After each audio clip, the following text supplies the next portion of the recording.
Have you ever held a heart in your hand? Toastmasters and guests. I have actually held a human heart in my hand. It was about 10 years ago, and as the last part of my training in histology, which is the study of tissue, we had to leave an autopsy. Which to this point, I had really tried to run away from the autopsy room because dead people are scary. But as one pathologist said, you don't have to worry about the dead people, you have to worry about the living. Because the living are the only ones that could hurt you. Once you're dead, you can't hurt anyone. So as part of my training, I had to go, as I said, witness an autopsy. And I went down to the room. It was there was a basement, and it was on the next level of the basement, on S1. And when you went down there, it really smelled like death, because it was just really still. But as part of my certificate program, I had to fulfill this requirement. And there were people around.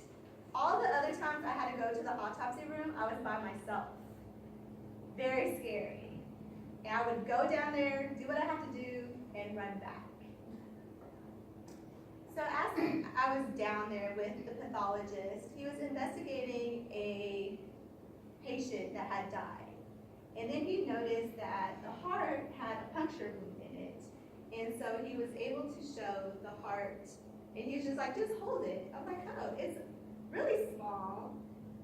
It fits exactly in your hand. And then you see all the veins and the arteries that go into it. And it's really neat because when you see it, that's what makes your blood pump. And that's what gets the blood to all the other arteries. So it's very cool in a way to see that how the human body works, because it's very intricately designed. But I challenge us that was a physical heart. But we all hold hearts in our hands every single day, because we all connect with people or interact with people. And sometimes we don't treat people's hearts very well. And also there are people that are very lonely, that really want to talk to people and have that human interaction. But a lot of times we're very busy with our own busy lives trying to get from point A to point B, that we don't even connect with people, or we don't even try to connect. And Valentine's Day was just here. And there's people on Instagram and Facebook, they show the chocolates, the balloons, all the things that Valentine's has to offer. But I would say that Valentine's Day is every day of the year.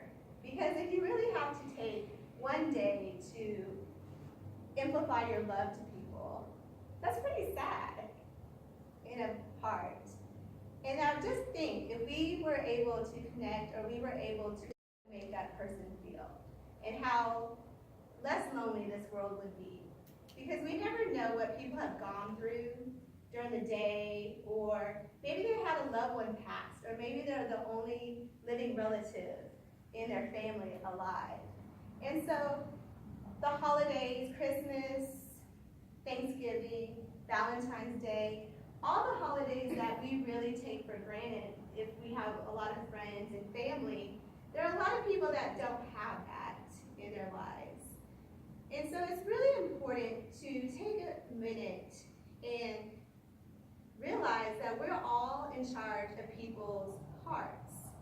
And if we could have the physical aspect of having a heart in our hand, then we can really have that in our mind. Because a lot of times we don't see the spiritual aspects of people or the emotional aspects until we actually see the physical. As people crying, or when people yell, we're like, ooh, they went crazy, what's wrong with them? We walk we walk to the other side, and we don't want anything to do with them. But maybe we should cautiously walk towards them and just give a, hey, how are you doing? It looks bad now, but it's not going to be that way forever. And so in mind. A lot of times we have the physical, but we also have to look at the emotional. And so just be cautious and be aware that we all hold people's hearts in our hands and that we should make that connection and that effort to connect. Thank you.